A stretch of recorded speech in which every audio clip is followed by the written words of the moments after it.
But you're exactly on the same wavelength as me. Your insights are exactly what I thought of too. Yeah, and I've been talking with, our Christian house too, because they're following all this. And Hello. Hi.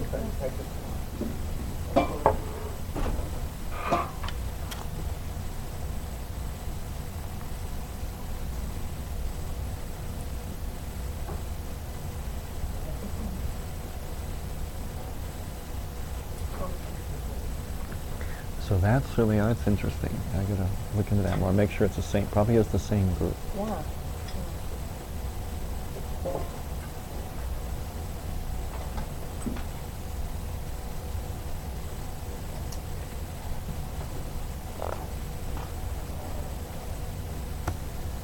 Birds the rain. Yeah. Was it raining when you came in?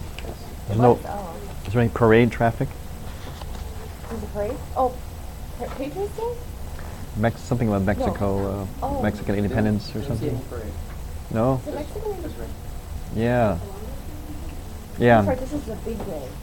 Cinco de Mayo is not the big day today.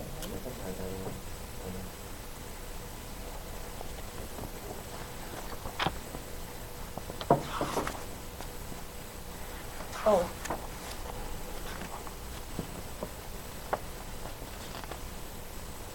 Father, can you say a prayer or something? Yes. Yes, I can begin with prayer. Shall we begin? Sure. Okay, we'll begin with prayer, and I'll do a prayer for in memory of those who died today, 9/11. Okay, our ninth anniversary already. Hard to believe, huh? Okay, can you hear me okay? It's all right? Okay, in the name of the Father, and the Son, and of the Holy Spirit. Amen. O God of spirits and of all flesh, you trampled death and broke the power of Satan and granted life to your world. Now grant rest, O Lord, to the souls of your servants, those who died in the 9/11 attack, especially those who gave their life that others might live. Grant them, Lord, a rest in a place of light, joy, and peace, where there is no pain, sorrow, no mourning. As a kind and gracious God, forgive every sin committed by them in word, deed, or thought, since there is no person who exists and does not sin. You alone are without sin, your justice, everlasting justice, and your word is truth. For you are the resurrection, the life, and the repose of your departed servants, O Christ our God, and we glorify you together with your eternal Father, your all holy, gracious, life-giving Spirit, now and ever and forever. Amen. In the name of the Father, the Son, and the Holy Spirit. Amen. John Paul II, intercede for us as we begin now this incredible love and responsibility book. Welcome back for those of you who were here before, or if you're new, welcome. We'll be going through the book, the text. Obviously it's not nearly as huge as the Theology of the Body, but it's you could see how the Theology of the Body was an outgrowth of kind of a telescopic kind of flow from his thoughts on love and responsibility. In fact, you'll find a lot of references that sort of hinting at what will become later on that Theology of the Body. But this is basically, love and responsibility basically is the sort of the philosophical foundation, the philosophical approach that then gave rise to the more theological approach of the Theology of the Body. And you can see how John Paul II's thought, for a long time, he thought about these issues, discussed them with people, and began to develop his thought and basically on what ultimately became his catechesis of the human person. And in this book, which I look at if anyone's listening or whatever, and make sure you have a copy. Get it right here at the Daughters of St. Paul. I'm going to, I think we'll read it and I'll highlight certain points. And it will be at the beginning, the first few times together, we'll be kind of wading through a little bit of a heaviness with philosophy, but then it will pick up momentum more and more into things that are very poignant, very relevant, especially in the issues of modesty, sexuality, relation between man and woman. It's amazing how deeply and how far he goes with it in this book. And he did so because, as we'll see in the introduction, It's things that he thought about and things that he knew people were thinking about. And so he dared to go to where we might find the answers. And where he went was primarily on a very penetrating journey into experience. In other words, how we actually experience these things, looking at them from every angle, from 360, and then coming out with that basically objective truths. Let's start the introduction. There's a couple of things in there that I think are significant. Right at the beginning on page 9, introduction to the present edition. The book now in the reader's hands has a history. It first appeared 20 years ago. Books are written and published nowadays at such a rate that there is as a result such a rapid turnover of literature on the market that 20 years is a long time, even in such fields as philosophy, in which books age much less quickly than in some others. What is more, the book has a long prehistory. It originated in response not to a need of the moment, but to a demand which is always topical. In this sense, it is a very long prehistory indeed. And here the next few lines are very significant, I think. A prehistory written by the experience of many people, which has in a way become the experience of the author himself as their pastor and their confidant.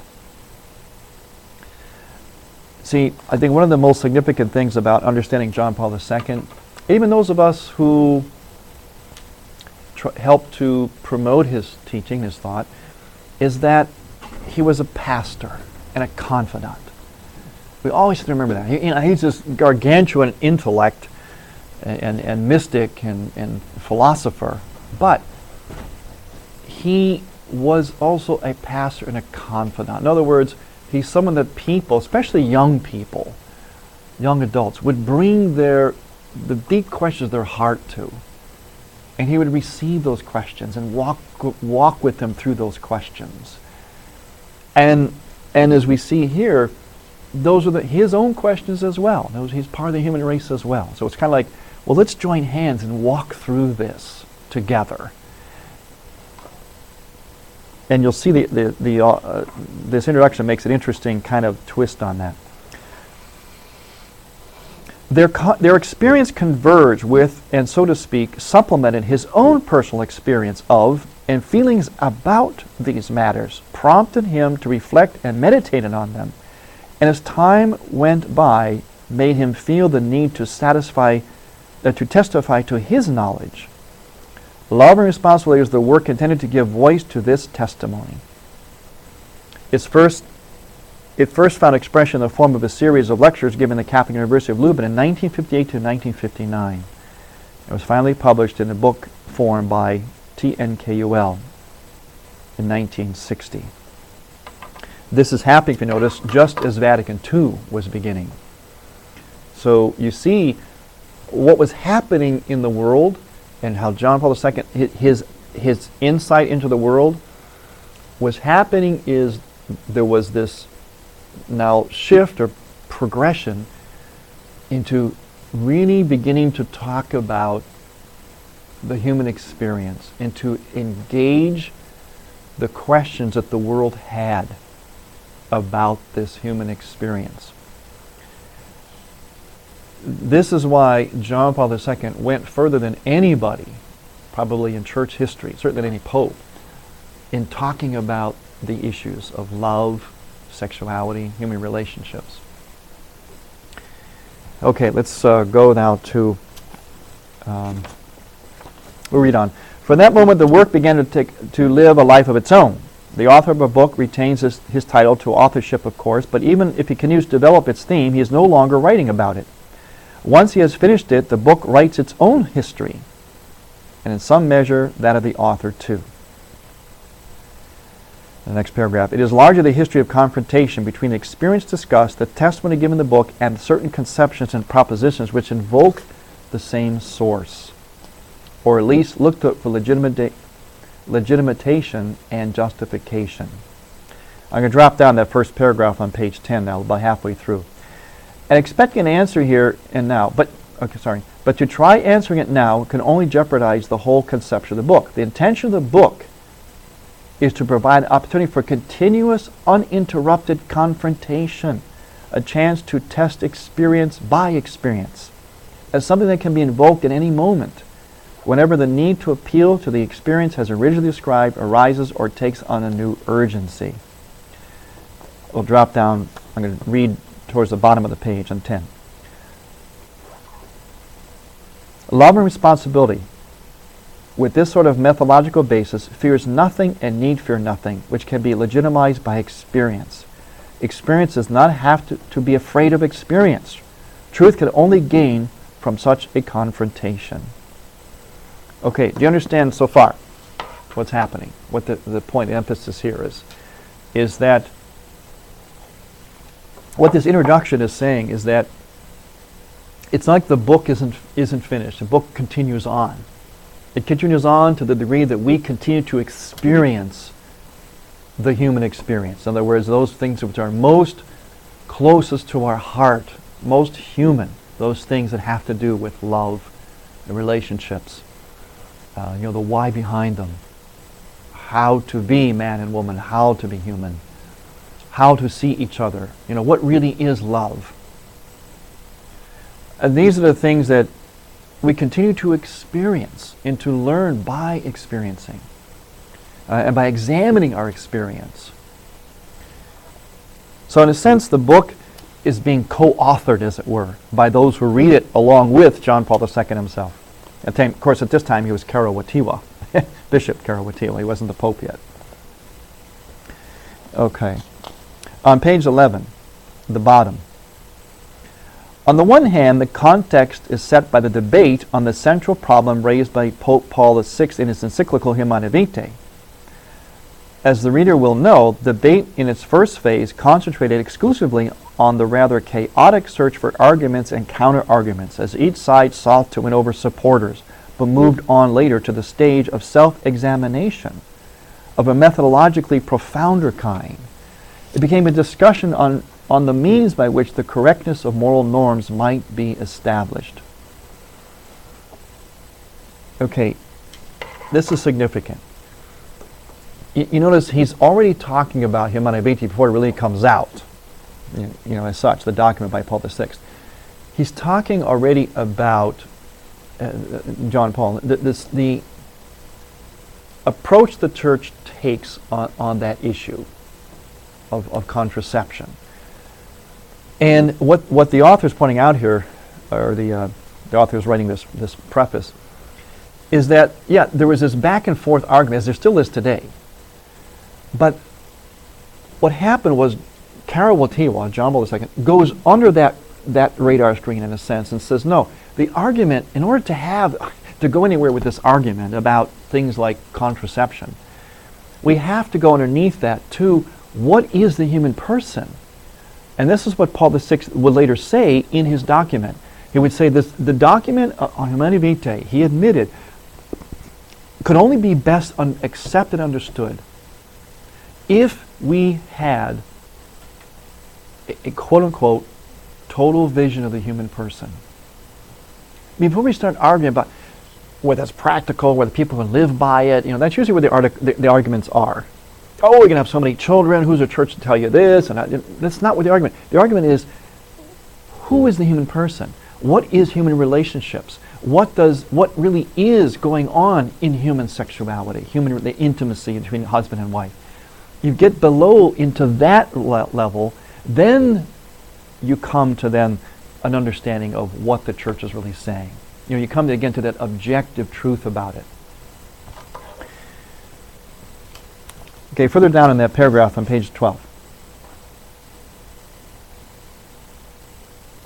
It revealed also that the only solutions which can expect to be fully accepted must be based both on honest anthropology and on a profound insight into the act itself.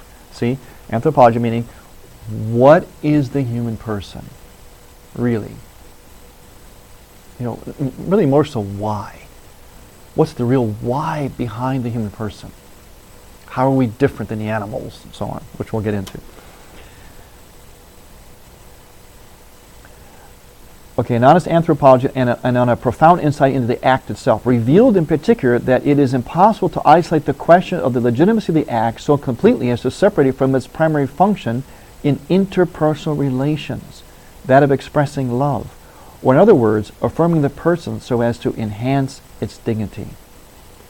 Because they talk about the wonderful union between husband and wife, that we have to understand personhood. What does it mean that we are human persons? Understanding that is what helps us to understand ultimately then clearly what the church is saying about that issue on contraception, which is a pivotal issue. Remember, the reason John Paul II came up with the theology of the body, his catechism of the human person, on a global level, you can give the answer why he did this. He was confronting what was the very non-mystical, rationalist, mechanistic view that Western world had adopted. He was counteracting that. But on a pinpoint reason, on another level, if you want to pinpoint it, he put together his Catechism of the Human Person, which he called really male and female. He created them, a theology of the body. It's become known now as the theology of the body. But he put that together not only for this global reason, but pinpoint reason to provide that adequate vision of the human person called for in Humanae Vitae. If you were able to pin him down and say, why did you really write this? Why did you go to all this trouble and all this verbiage that people can't understand? So they have to really work at it. And he would say, because I wanted to provide that vision of the human person called for in Humanae Vitae. And he ends it with that. Tilby ends with it. Yes, Tilby ends with exactly how he ends it.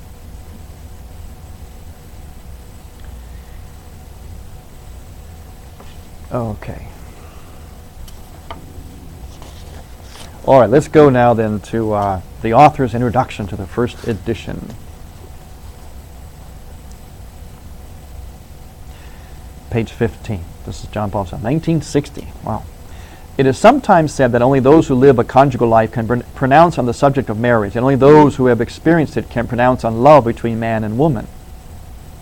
Do you know there are people who often said, when he came out with this in his later writings and teachings, there are people that began to kind of raise an eyebrow about him.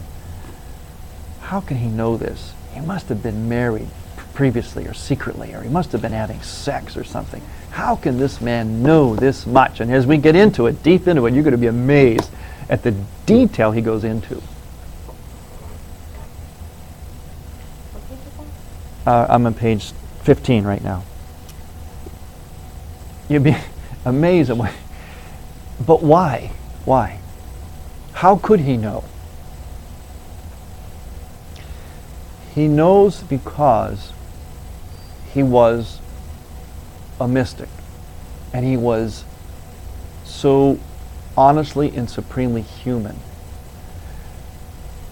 Therefore, he would know about what makes us most human and most like God. You understand the connection? That is love, and all that has to do with love and relationship. To know of God is to know of those things.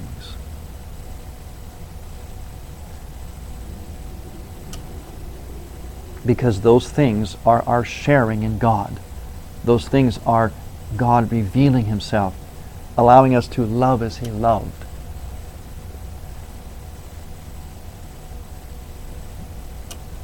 Okay. In this view, all pronouncements on such matters must be based on personal experience, so that priests and persons living a celibate life can have nothing to say on questions of love and marriage. Nevertheless, they often do speak and write on these subjects. Their lack of direct personal experience is no handicap, because they possess a great deal of experience at second hand, derived from their pastoral work.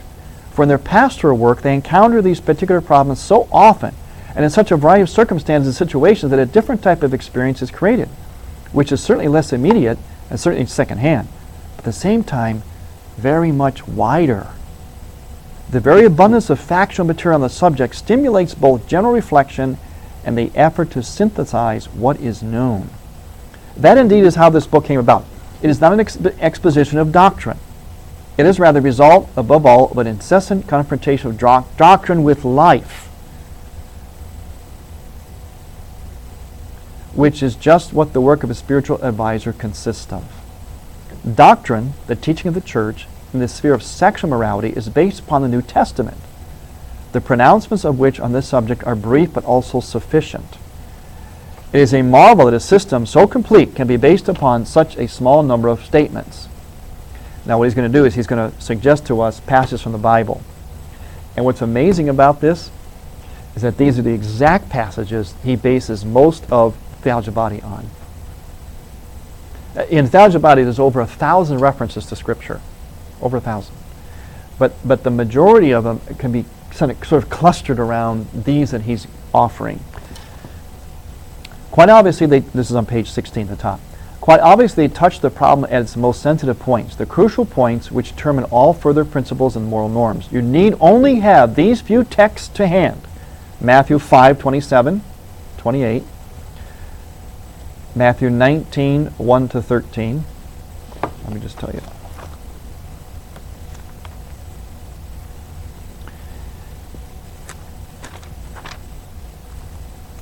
Matthew 5, 27, 28. You have learned that it was said, you shall not commit adultery. But I say to you, everyone who looks at a woman with lust has already committed adultery with her in his heart. That will become one of the most pivotal, hinge-pin, controversial, to me, most magnificent of all of his teachings in Theology of the Body. It's the one I remember vividly standing in St. Peter's Square, hearing it from his lips, and knowing, feeling that the earth was turning on its axis. I just know, I thought, good, I couldn't believe, this is when he said, even if a husband looks at his own wife lustfully, he could be committing adultery in his heart. I thought, there is the thing that the world needs. It would answer the question, the gripes of feminism, etc., etc., etc. And I heard it, I'll never forget hearing it, standing there and actually hearing it from him. Of course, when that profound, pivotal teaching came back, by the time it got back to the United States, he was being slammed for, did you hear that? Now he's saying that a husband can't even desire his wife in bed. Not what he was saying at all. But you know, it's actually a tough one for a lot of people because, and again, this is where you have to be careful about the good old days of the church. I'll give you a little story. A parishioner of mine once said to me, he was a convert to our faith, and he married a girl from our church, who was born and raised in our church, and he told me when he went to the priest, he was an older priest from the old school, went to the priest for his pre-cana, the pre-cana at that time, it consisted of this. The couple sat down in front of the old priest, and he turned to the girl, the wife, the bride-to-be, and said, don't ever deny your husband sex, otherwise he'll look outside the marriage. That was it. And that was, believe it or not, very much a part of the pre-cana of the good old days of the church. And therefore, there is a sense among good Catholic men today that sex basically was just license for everything you weren't allowed to do before you were married, and everything was okay in marriage. And this is what part of what forced Catholics to want to embrace contraception,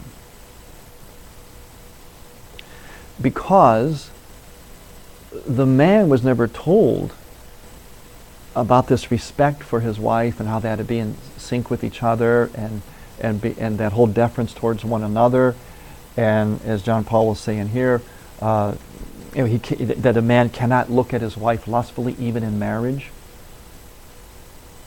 This is what John Paul brought into this whole picture now that was necessary.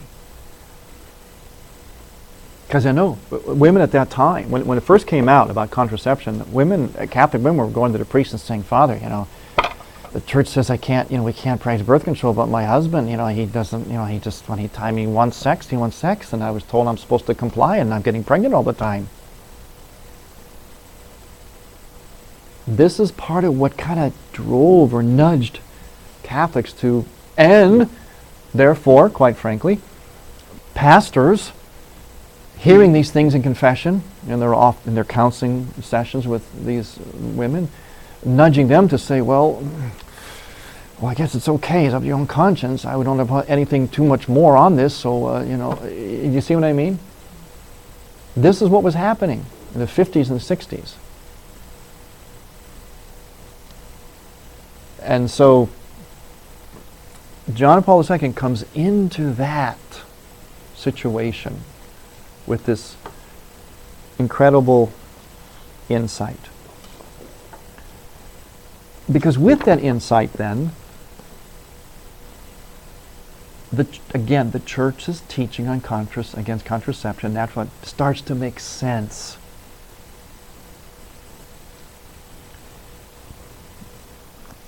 Because the only thing that was taught then was the rhythm method. And of course, when the women were not, didn't have perfect rhythm, and the men were told, you could have sex any time, women shouldn't deny your husband, well then what was happening? What do you think was happening? All these pregnancies, right? That were becoming like, problematic. And something else happened, by the way, just a little sidelight, that at that same time, women were told not to breastfeed, which of course helps to regulate your cycle. So now comes another factor in which we're causing women to get pregnant constantly, making them now looking for some kind of relief, some kind of, and that's contraception came in. Okay, the other passage there, other passages are Matthew 19, which is when the Sadducees came to him and said, is it right to divorce your wife? Moses said so. That's when Christ says, no, that's not how it was at the beginning. Very important quote passage for Theology of the Body. Same thing in Mark 10. Luke 20 is the question of,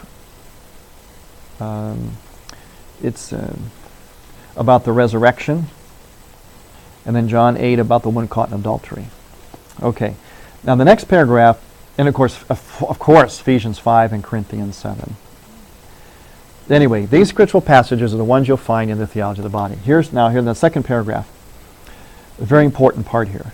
But although it is easy to draw up a set of rules for Catholics in the sector of sexual morality, the need to validate these rules makes itself felt at every step.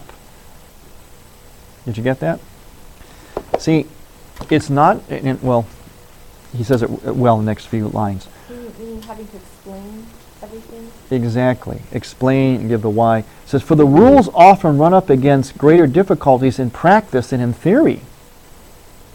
And the spiritual advisor who is concerned above all with the practical must seek ways of justifying them. Here's the real key line here. For his task is not only to command or forbid, but to justify, to interpret, to explain. You get the difference? See that? Justify, interpret, and explain. That's what John Paul II brought to the whole discussion. Before, it was basically command and forbid.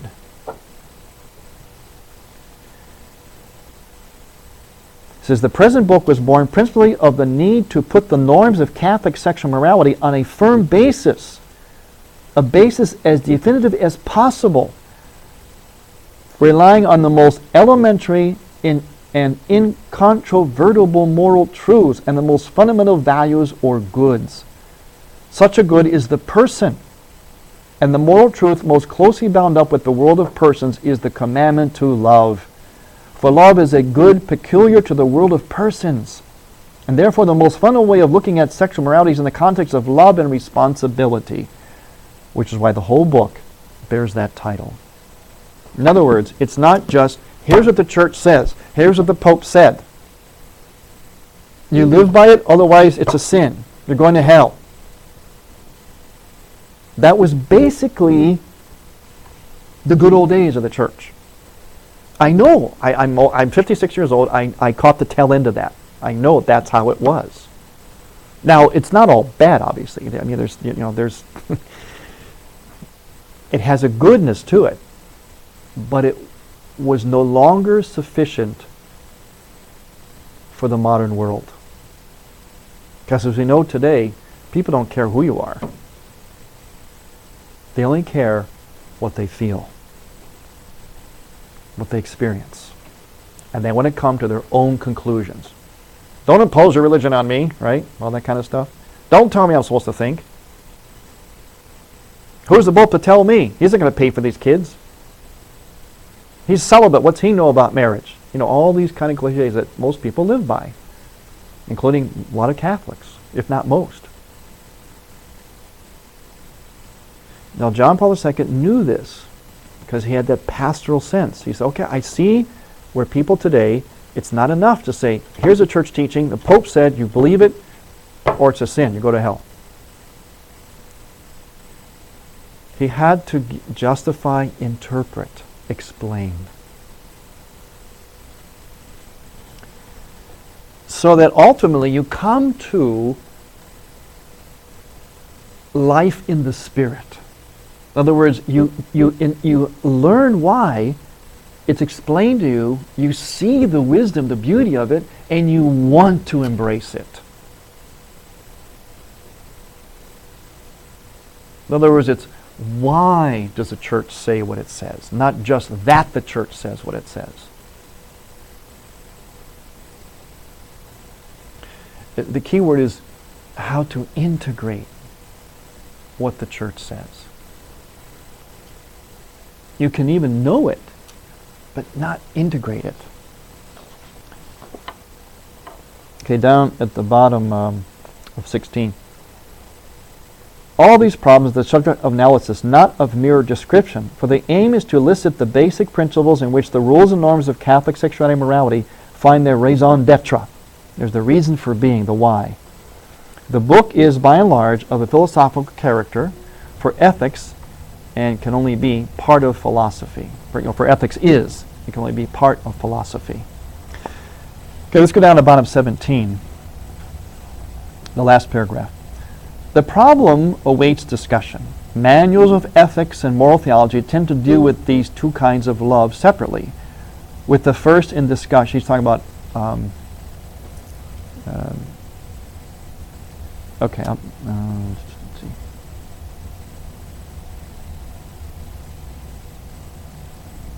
I'll continue on.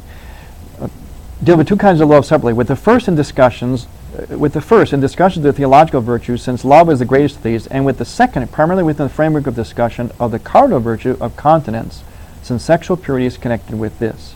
The result may be a certain hiatus in our understanding, a feeling that the second kind of love cannot be reduced to the first, or at any rate, ignorance of the ways in which this can be realized. At the same time, observation of life, and in particular pastoral experience, shows that there is an immense demand for knowledge of these ways, and the more teaching of the gospel seems to provide a clear inspiration for it.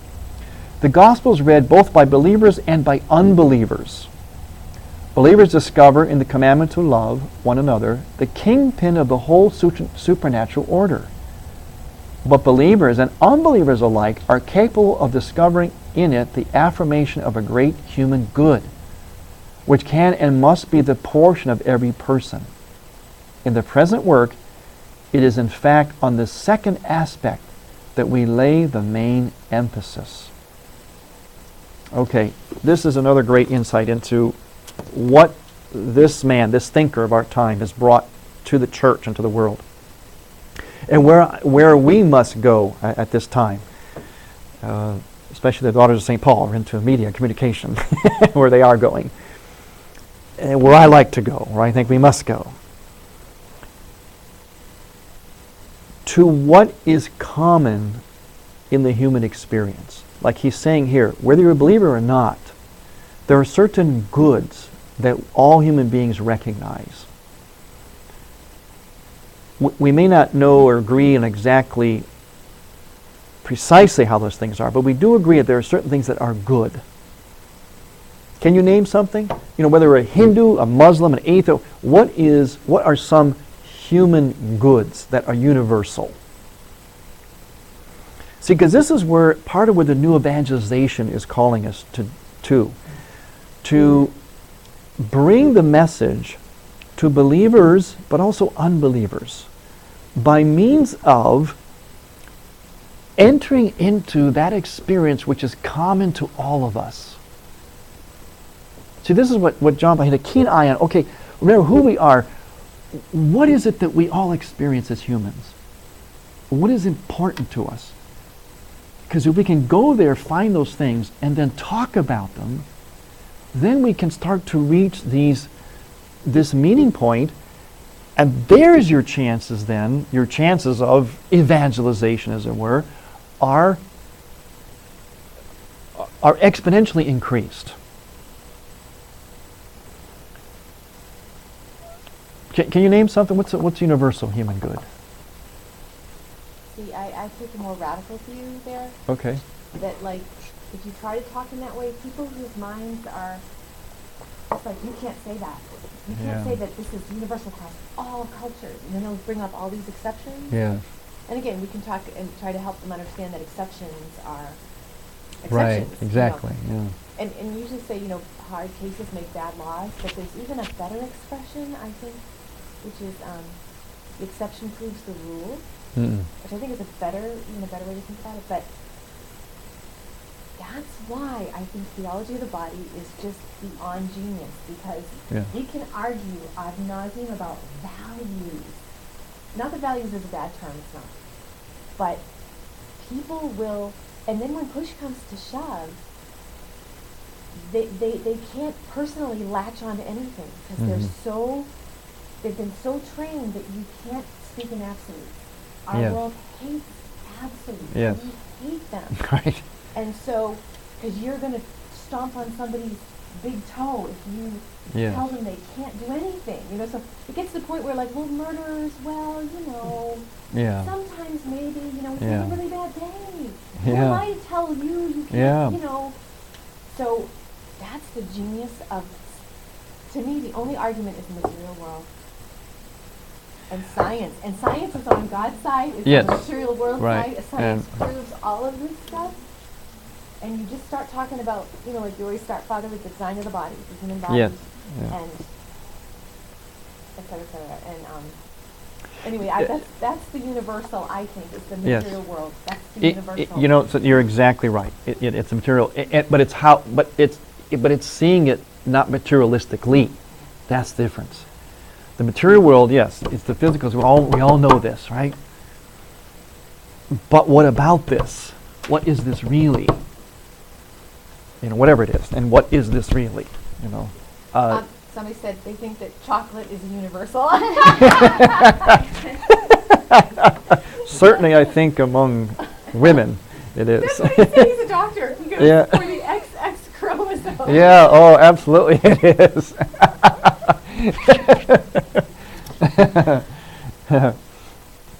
Yeah, the material world, but not materialistic. That's the global thing that John Paul was confronting. The global, because what had happened is, like communism, the Cartesian philosophy. I think therefore I am. These things, all these isms of modern time, which are destroying civilization, were based on materialism, or materialistic view. It looked at matter just as matter, period. Well, what Sister's saying is, we come along, John Paul says, okay, we'll look at that matter, but we're not going to look at it materialistically. There's more to it than that. What is this thing? What is happening when a man and woman come together? What is this body saying? What is this female body saying? Is it just matter? Skin and blood and bones?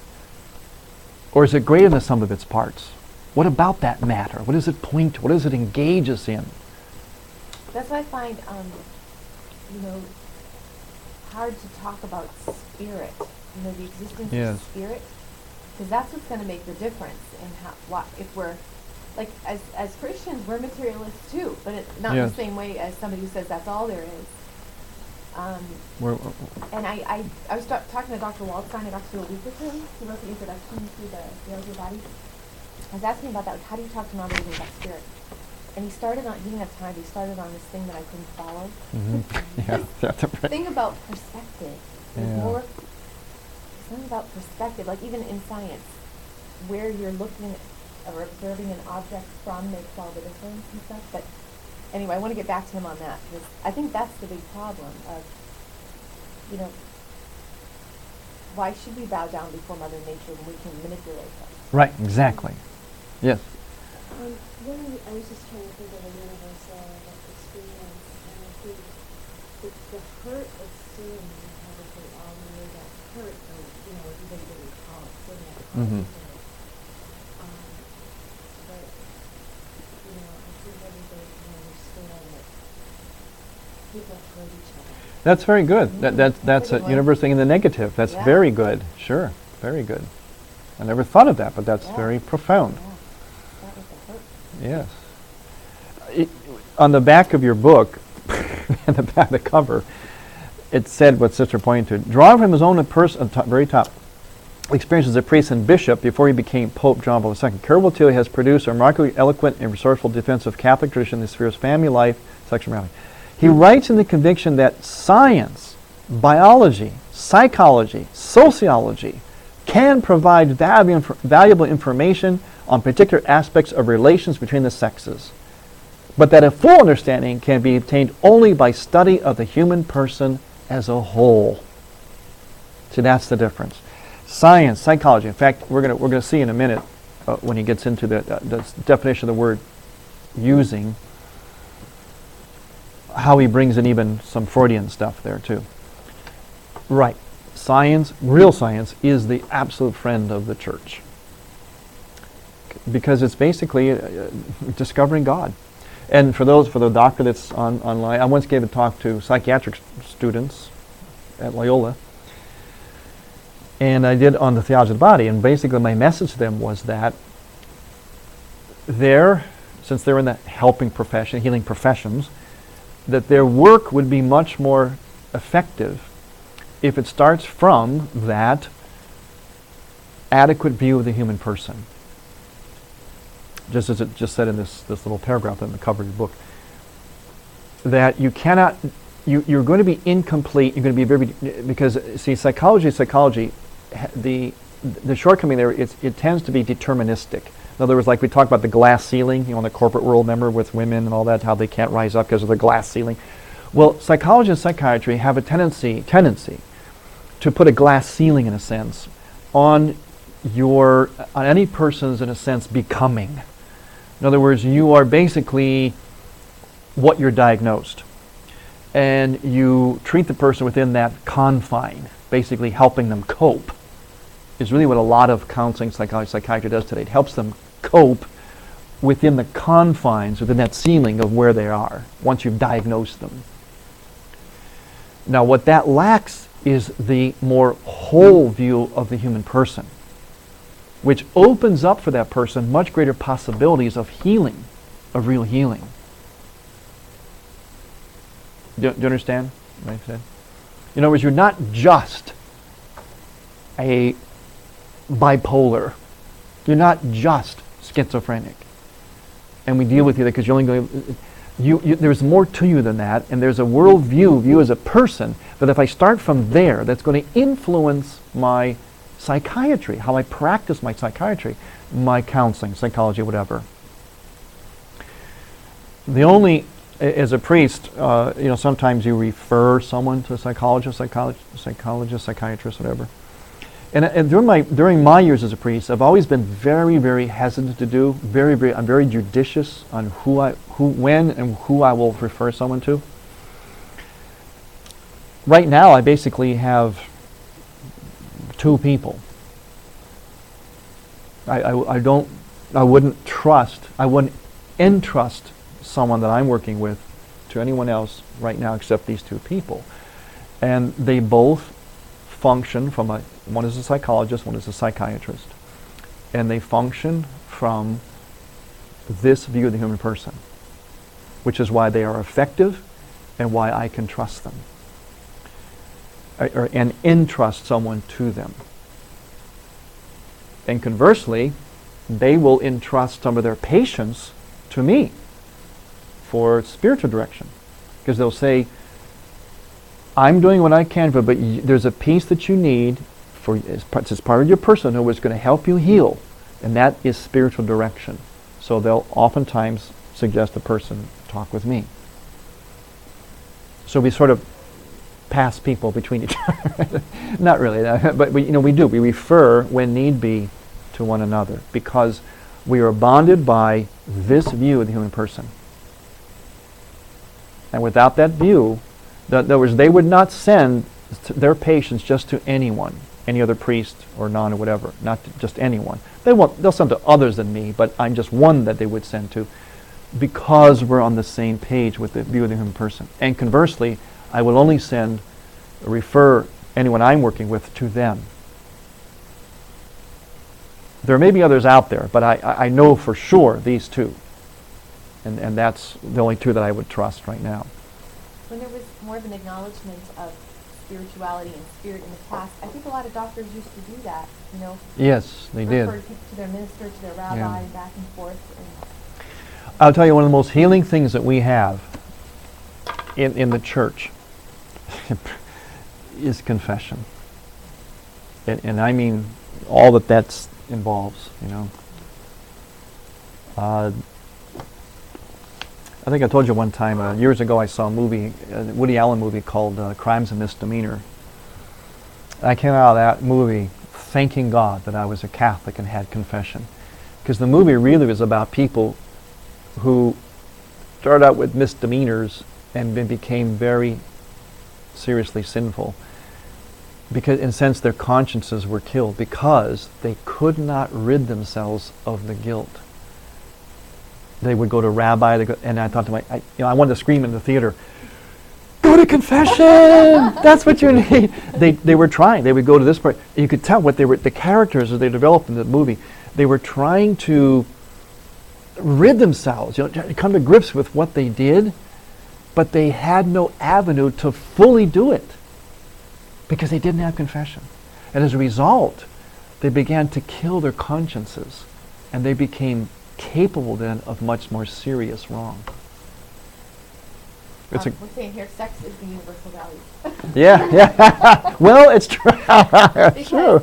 From the negative of people believing that we can't overcome lust, we can't live without lust, and we can't overcome it.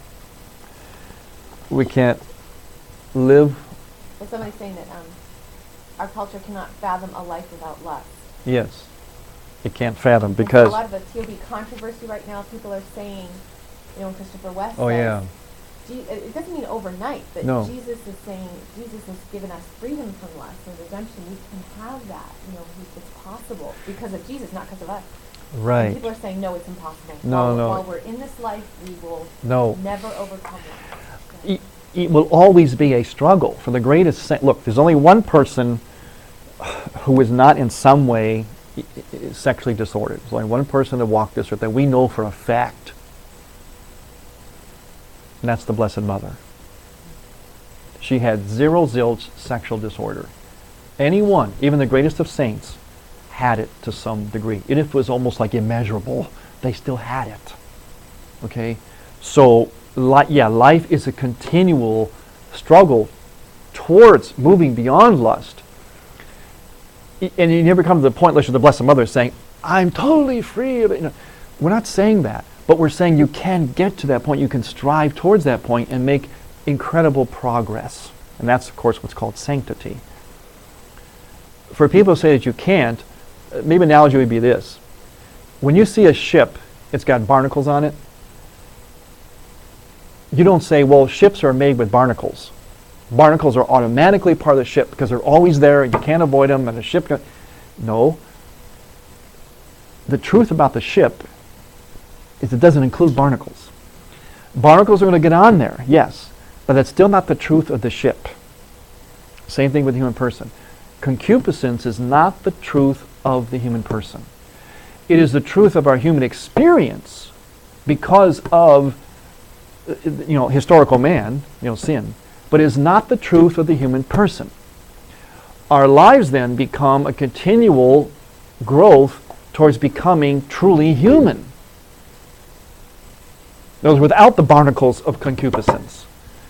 Is it possible? Yes, it is possible, but it never ends the day you die. And it would never come to that point where I say, well, I've licked that lust thing. And that's what I think people sometimes think we're saying in Theology of the Bible. I'm not saying that at all. But you have to be careful, though, that you're not equating concupiscence with the human person. It's part of a human reality, but it's not like the barnacles on the ship. It is not part and parcel of being human. And sanctity is all about retrieving our full humanness. And why are we demanding perfection? Perfection Yes. in this one area, and we're not. Oh, that's why another are we thing. demanding perfection in charity and Exactly. in That. other areas? Yes. But it's There's a lot of uncharity going on right now. A lot of uncharity, which is the primary principle, obviously, in the name of preserving, purity of heart and modesty and this. And why is it that charity is the greatest of virtues, the one that our judgment is based upon, more than anything else? Why is it that we're ignoring that? We're not even starting there. We're going right away to the sexual things, to what's right or wrong or impure or not pure, and who's saying what. What is that saying about us? What's that saying about our concept of God?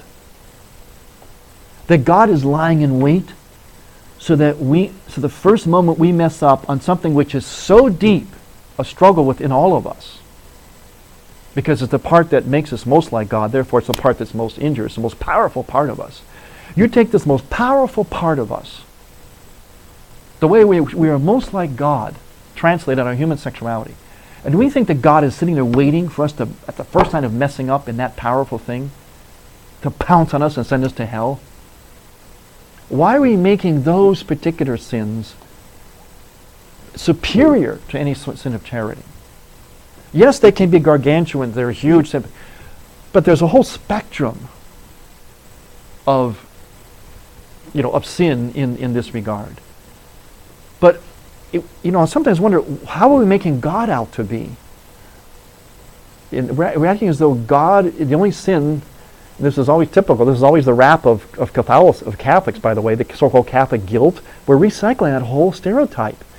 The only sin you can ever commit, there's only two sins you can ever commit as a Catholic. You eat meat on Friday and had something to do with sex. Meantime, you can call people the N-word and you can, this and that, and damn Democrats, and that was all fine, so many other sins. Yeah, so many other sins. But don't eat meat on a Friday, and don't make sure you don't get pregnant before you're married. Otherwise, you go to hell. And we're recycling that under a different guise, I think. I also think for some people who are afraid of God and but for other people, I think it's what Jesus used to talk about. We want to justify ourselves. Just exactly. It's justification.